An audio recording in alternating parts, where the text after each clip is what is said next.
नमस्कार, मैं हूं अनुपम। समूचे उत्तर भारत में सर्दी का सितम लगातार जारी है। इन दिनों पड़ रही कड़ाके की ठंड से आम जनजीवन बुरी तरह से प्रभावित हो रहा है। बर्फीली और गलन वाली हवाओं के चलने से ठंड काफी बढ़ गई है और इस वजह से अब लोगों का घरों से निकलना मुश्किल हो रहा है। अचानक बढ़ी ठंड पर हमारी एक्सक्लूसिव रिपोर्ट देखिए।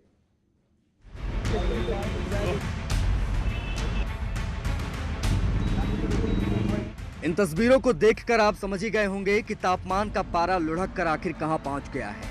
आगे अधिकतम तापमान 19 डिग्री सेल्सियस और न्यूनतम तापमान 5 डिग्री सेल्सियस से भी नीचे रहने का अनुमान है। ठंड की वजह से सड़कों पर भीड़ भाड़ बेहद कम नजर आ रही है। लोग घर से निकलने से बच रहे हैं। इस बीच सूर्यदेव भी लुका छिपी का खेल खेल रहे हैं।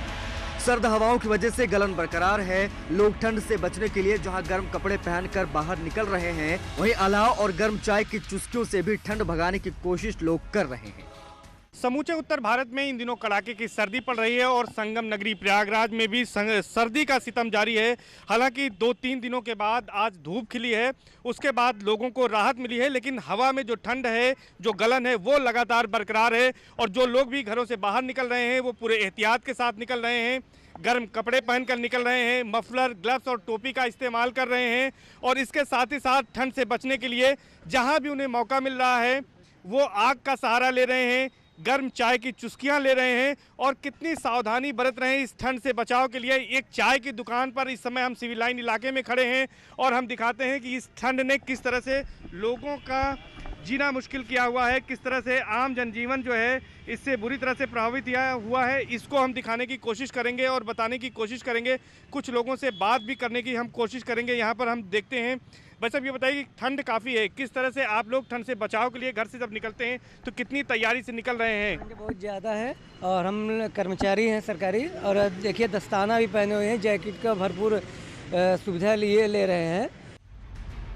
ठंड के बावजूद अलाव के पर्याप्त इंतजाम न होने के चलते लोगों में नगर निगम के प्रति नाराजगी है।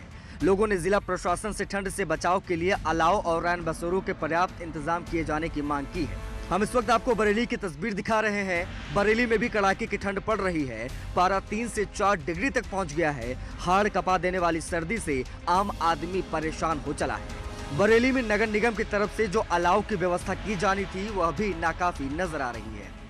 बरेली में मैं इस वक्त मौजूद हूं पटेल चौक पर गरीब और बेसहारा तबके के लोग आप साफ तौर पर देख सकते हैं, खुद लकड़ी बीन कर उसमें आग जलाकर बैठे हुए हैं। थोड़ी तपिश महसूस कर रहे हैं। जो सर्दी यहां पर पड़ रही है उससे ऐसा मालूम हो रहा है जैसे हड्डियां तक गल जाएंगी। लेकिन जो नगर निगम की तरफ से अलाव की व्यवस्था होनी थी वो अभी तक नहीं हो पाई है। मुख्यमंत्री ने हालांकि 1 महीने पहले अलाव की और रैन बसेरे बेहतर करने की बात कही थी, लेकिन नगर निगम के अफसर बरेली में इस बात को अनदेखी कर रहे हैं और गरीब और आम आदमी यहां परेशान नजर आ रहा है। शहर के किसी भी चौराहे पर अलाव की कोई व्यवस्था नहीं है। गाजियाबाद में पिछले 4 दिनों से कड़ाके की ठंड पड़ रही है। यह ठंड इस कदर पड़ रही है कि आम लोगों का जनजीवन भी अस्त व्यस्त हो गया है। हाड़ कपा देने वाली ठंड में लोग खुद को बचाने के लिए अलाव का सहारा ले रहे हैं। ठंड का असर किसान आंदोलन पर भी साफ दिखाई दे रहा है। यूपी गेट पर जमे सैकड़ों किसान खुद को ठंड से बचाते हुए न्यूज़ 18 के कैमरे में कैद हुए। अलाव और गर्म चाय की चुस्कियों से किसान खुद को ठंड से बचा रहे हैं। दिल्ली एनसीआर सहित गाजियाबाद में पिछले 4 दिनों से हाड़ को कपा देने वाली ठंड पड़ रही है। फिलहाल हम खड़े हैं गाजियाबाद के यूपी गेट पर, जहां लगातार किसानों का धरना जारी है। ऐसे में जहां एक और पूरे दिन ये धरना प्रदर्शन करते हैं, वहीं सुबह के समय किस तरीके से अलाव जलाकर खुद को ठंड से बचा रहे हैं आप खुद देख सकते हैं। हालांकि लोई इन्होंने पहनी हुई है, बावजूद उसके ठंड जो है वो इतनी ज़्यादा है कि लोगों को अलाव का सहारा लेना पड़ रहा है। कुछ किसान मेरे साथ हैं, उनसे जानेंगे और बात करेंगे। मैं आपसे जानना चाहूँगा, एक और जहाँ धरना प्रदर्शन दे रहे हैं वहीं ठंड भी बहुत कड़ाके की पड़ रही है यहाँ पर। हाँ, ठंड तो बहुत ज़बरदस्त है। जो ठंड को किसान महसूस ना कर ले, अच्छा, जब तक किसानों का पूरा काम कंप्लीट ना हो जाए इस तरह डटे रहेंगे। अच्छा, ठंड से बचने के लिए अलाव जलाया हुआ फिलहाल अभी? हाँ, फिलहाल तो सर्दी पे अलाव लगा रखा है। बिल्कुल, ये अलाव यहाँ देख सकते हैं, यहाँ जलाया हुआ है। इस अलाव के सहारे ही ये जो कड़ाके की ठंड पड़ रही है उससे स्वयं को बचाने की कोशिश कर रहे हैं। गाजियाबाद के बाद आपको तस्वीर मेरठ की दिखाते हैं, जहां सर्दी ने तो 40 साल का रिकॉर्ड तोड़ दिया है। शिमला से भी ज्यादा ठंड इस वक्त मेरठ में पड़ रही है। मेरठ का न्यूनतम तापमान 3.5 डिग्री सेल्सियस दर्ज किया गया है। शिमला का तापमान जहां 3.6 डिग्री सेल्सियस है, तो मेरठ का तापमान 3.5 डिग्री सेल्सियस है। इतनी सर्दियां पड़ रही हैं कि 40 वर्षों का रिकॉर्ड टूट गया है। इस वक्त शिमला से भी ठंडा मेरठ हो गया है। कैसी सर्दी पड़ रही है मेरठ में? सर्दी तो भयंकर तरीका से पड़ रही है।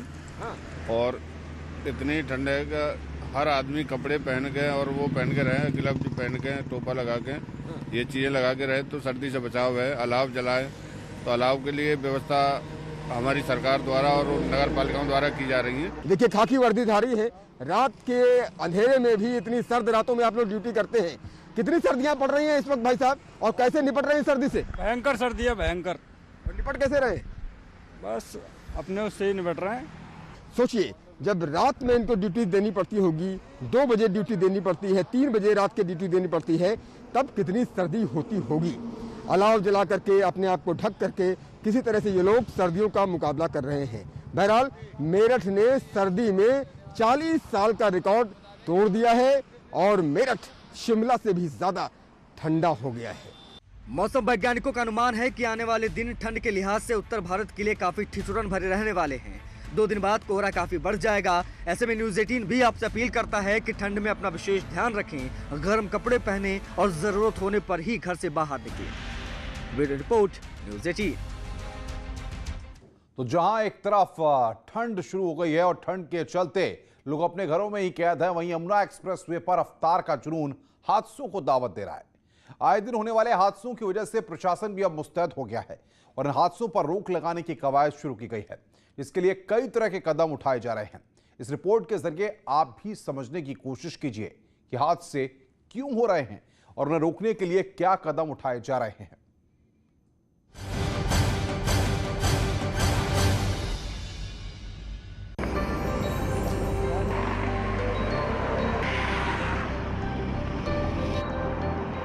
हवा से बात करती ये रफ्तार ही मुख्य वजह है जिससे यमुना एक्सप्रेसवे पर आए दिन बड़े सड़क हादसों की खबरें सामने आती हैं और ये हादसे लोगों की जान पर भारी पड़ रहे हैं। यहाँ पर रोजाना ही कोई ना कोई गाड़ी हादसे का शिकार हो जाती है, जिसमें सफर करने वाला या तो बुरी तरह जख्मी हो जाता है या फिर उन्हें अपनी जान से हाथ धोना पड़ता है। और इन बड़े हादसों की वजह से यमुना एक्सप्रेसवे अथॉरिटी पर भी सवाल खड़े हो रहे हैं, जिस वजह से नोएडा अथॉरिटी अब एक्सप्रेसवे पर हादसे रोकने के लिए कमर कस चुकी है और हादसों पर लगाम लगाने के लिए कई अहम कदम भी उठाए जा रहे हैं। न्यूज 18 संवाददाता भी यमुना एक्सप्रेसवे अथॉरिटी की ओर से की जा रही पे, लेकिन जहां पर गाड़ियां हवा से बातें करती हैं तो वहीं पर लोगों की जिंदगियां भी, इस पे कई जिंदगियां खत्म हो जाती हैं।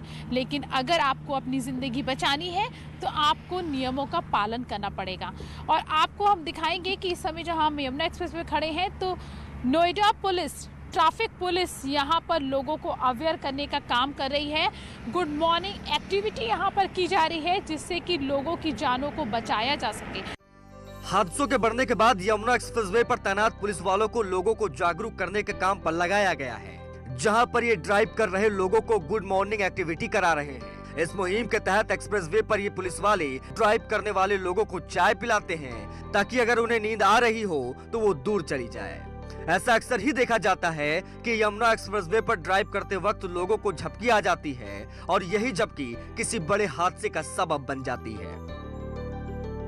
अब आपको आंकड़ों के जरिए समझाते हैं कि यमुना एक्सप्रेसवे पर हादसों की तादाद किस तेजी से बढ़ रही है और लोगों के लिए ये कभी कभी मौत का एक्सप्रेसवे भी साबित हो रहा है। दरअसल यमुना एक्सप्रेसवे पर हर साल करीब 400 हादसे होते हैं और अगर ठंड की बात करें तो पिछले 4 महीने में ही यहाँ पर 100 के करीब हादसे हो चुके हैं। यमुना एक्सप्रेसवे पर हादसे की सबसे बड़ी वजह लोगों का तेज रफ्तार से गाड़ी चलाना है, जिसके लिए यमुना एक्सप्रेसवे अथॉरिटी स्पीडोमीटर लगा चुकी है। बावजूद इसके हादसे कम होने का नाम नहीं ले रहे हैं।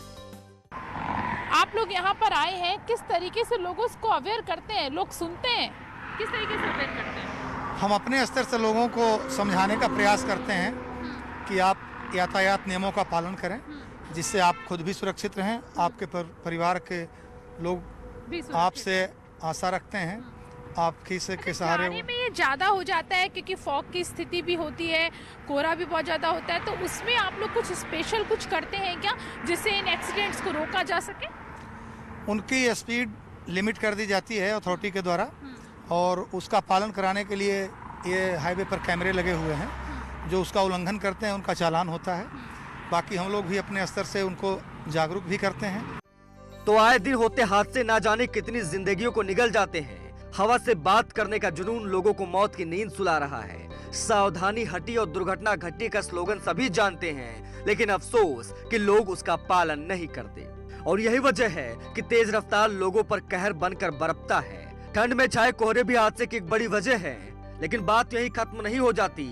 आगे आपको बताएंगे कि आखिर वो और कौन सी मुख्य वजह है जिसकी वजह से बड़े हादसे यमुना एक्सप्रेसवे पर हो रहे हैं, और यमुना एक्सप्रेसवे अथॉरिटी ने हादसों को रोकने के लिए और कौन कौन से जतन किए हैं। बस बने रहिए हमारे साथ।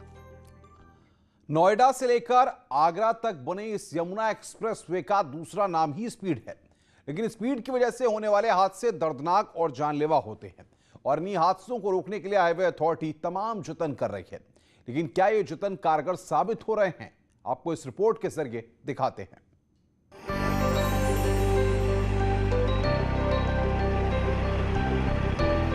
लोगों की स्पीड पर नियंत्रण रखने के लिए यमुना एक्सप्रेसवे अथॉरिटी की ओर से ऐसे मीटर लगाए गए हैं जो कि इस पर चलने वाले वाहनों की रफ्तार देखते हैं, और अगर स्पीड मानकों से ज्यादा होती है तो उन हालातों में उन गाड़ियों के चालान भी काटे जाते हैं। हालांकि इस कोशिश का असर भी अब पड़ने लगा है, और जो भी लोग ओवर स्पीडिंग में पकड़े जाते हैं उनका चालान किया जा रहा है। ऐसे में उन लोगों की तादाद कम हो रही है जो रफ्तार के जुनून में हादसों। और सीधे आपको लेकर चलते हैं, योगी आदित्यनाथ इस वक्त संवाद कर रहे हैं।